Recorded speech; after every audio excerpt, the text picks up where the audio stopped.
মুসলমানের ছেলেরা, এ নবীর উম্মত উম্মতিরা, মুসা আলাইহিস সালাম বললেন এটা আমার হাতের লাঠি। আল্লাহ বললেন ফেলে দাও, সাফ হয়ে গেল। আমার আল্লাহ বলে তোমার হাত বগল থেকে বের করো। বগল থেকে বের করার সঙ্গে সঙ্গে কোনো দোষ ত্রুটি ছাড়া হাত আলো হয়ে গেল। এই দুটো মুজিজা, এই দুটো নিদর্শন দিয়ে বললেন ফেরাউনের কাছে চলে যাও। ফেরাউনের কাছে গিয়ে আমি আল্লাহ, আমার কথা বলো আর তাকে শুনিয়ে দাও, লা ইলাহা ইল্লাল্লাহ, এই কলেমা শুনিয়ে দিকে যাও। হযরত মুসা কালিমুল্লাহ বলে আল্লাহ একা যাব, আপনি যদি আমার ভাই হারুনকে সঙ্গী সাথী করে দেন কতই না ভালো হবে। আল্লাহ হারুনকে সঙ্গী সাথী করে দিলেন। আমার হারুন আলাইহিস সালাম সঙ্গী সাথী হয়ে গেলেন। হযরত হারুন আলাইহিস সালাম সঙ্গী সাথী হয়ে ফেরাউনের কাছে গেলেন। ফেরাউনের কাছে গিয়ে এরকমভাবে বলতে আরম্ভ করলেন, প্রমাণ কি আছে? তুমি সত্য বলছো, এর প্রমাণ কি? বলার সঙ্গে সঙ্গে নিদর্শন দেখালেন, হাত আলো হয়ে গেল, নূর হয়ে গেল, জ্যোতি হয়ে গেল, আর লাঠি ফেলে দিলেন, সঙ্গে সঙ্গে সাফ হয়ে গেল। দেখার সাথে সাথে ফেরাউন অহংকার করে বলে এ তো জাদু, এ তো জাদু। এই রকম জাদু আমাদের দেশে বহু হাজার হাজার বেরিয়ে যাবে।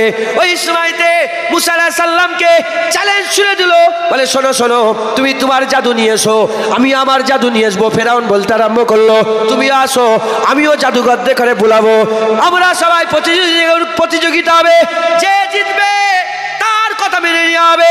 মুসা আলাইহিস সালাম বললেন ঠিক আছে চলো। মুসা আলাইহিস সালাম কেন ভয় করবে?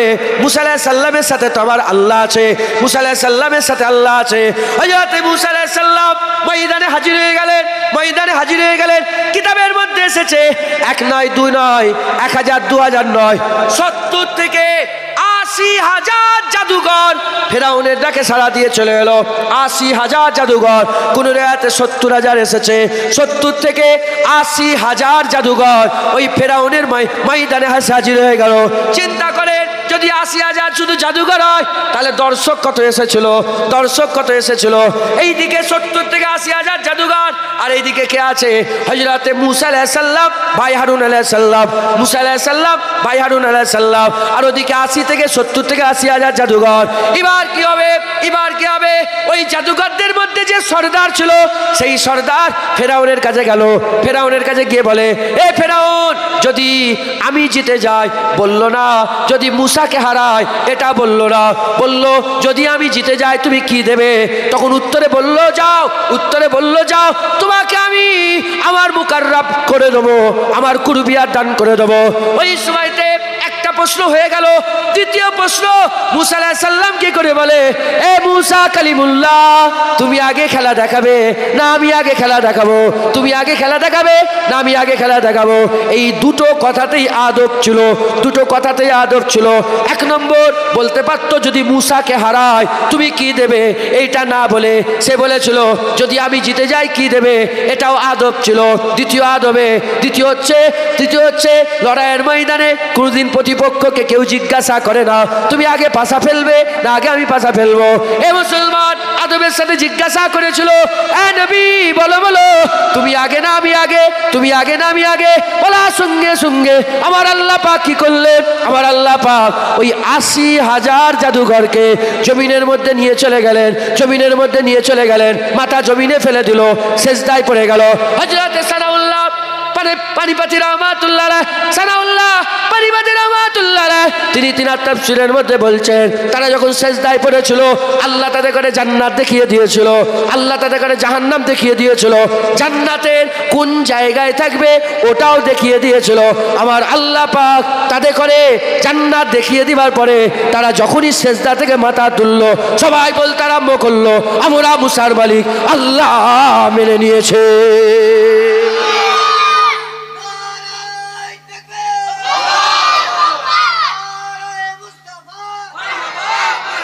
শুনছেন? মারহাবা মারহাবা, শুনছেন?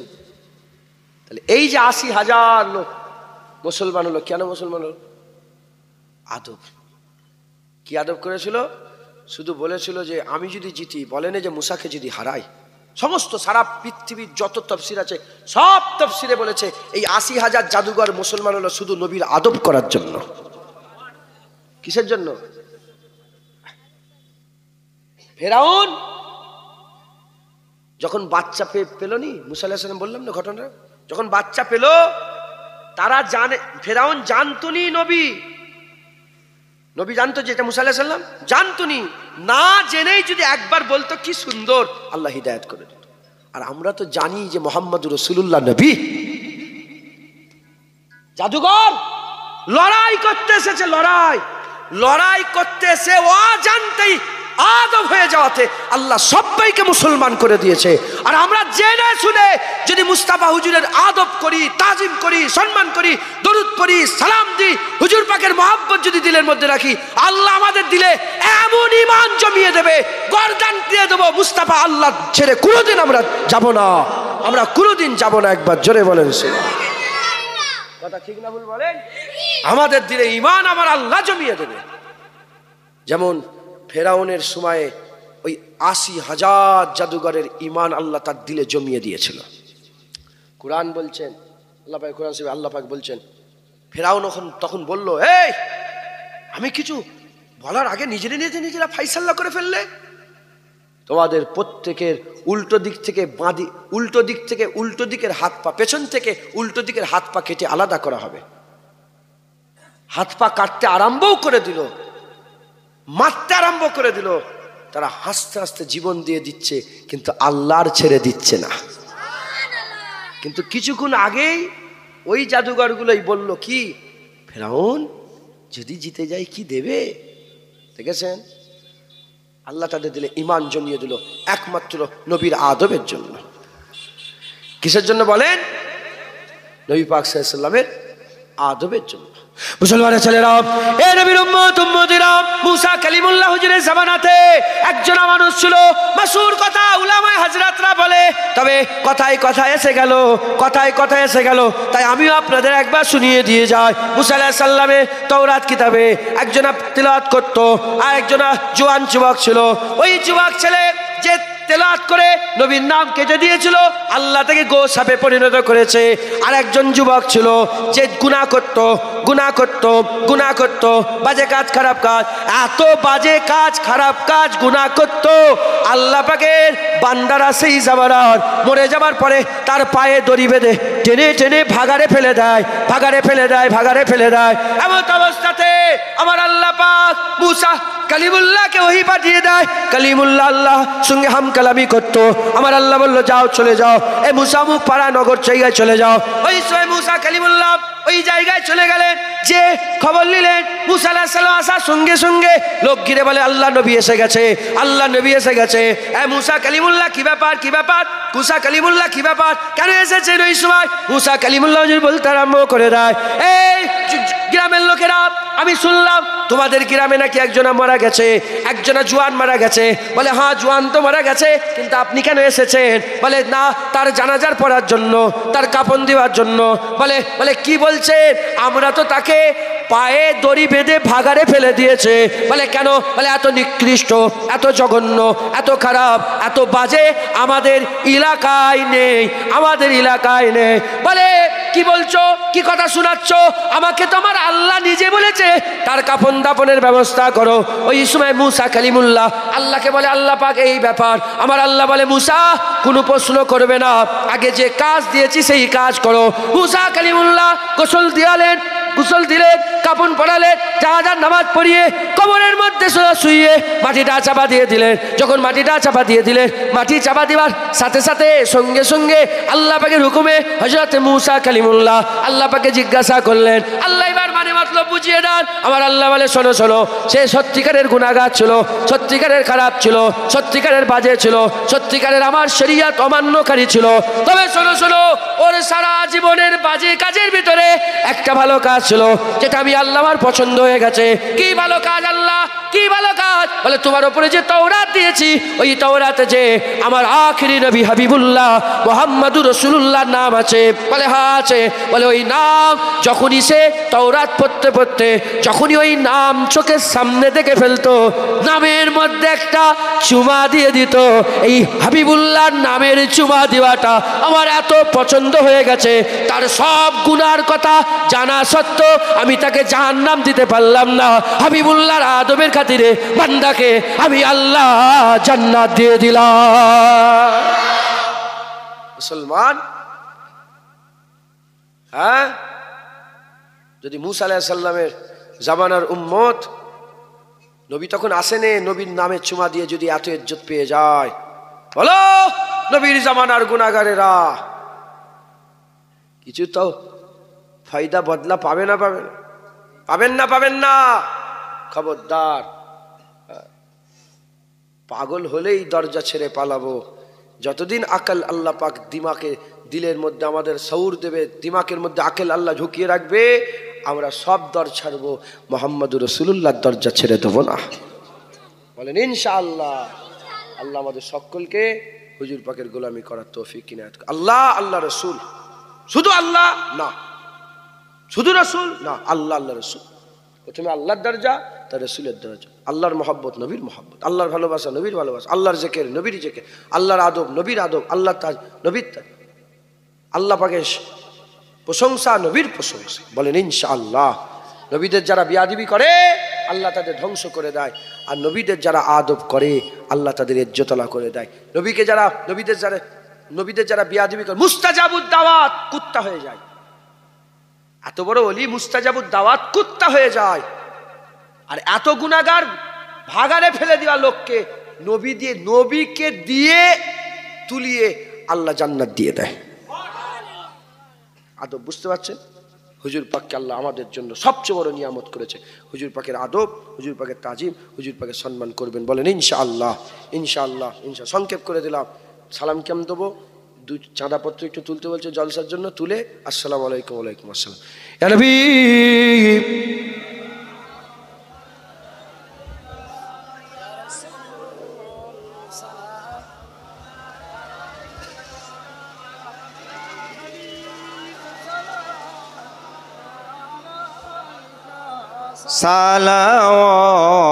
সালাওয়াতুল্লাহ আলাইকা দয়াময় আল্লাহ ও যিনি কি নেয়ামত পাঠালেন তিনি,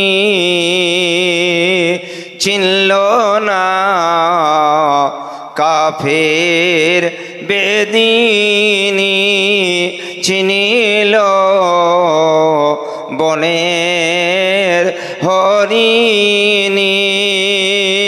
ইয়া নবী সালাম, ইয়া রাসূল সালাম আলাইকা।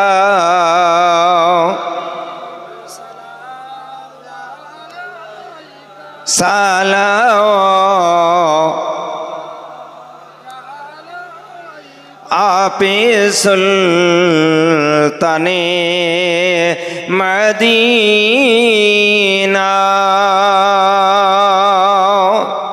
महबते वहियो सकीना, नूर से मामूर सीना,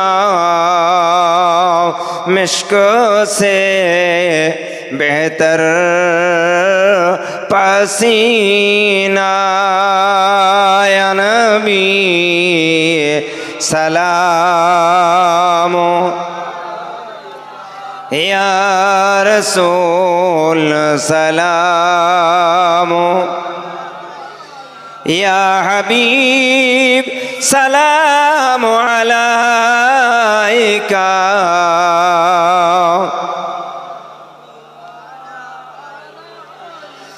जिब्राइल डाके बारे बार, खुले दाओ আসমানের দোয়ার, এসেছেন নবীদের সরদার, করিতে মাবুদের দিদার। ইয়া নবী সালাম, या रसूल सलाम अलैका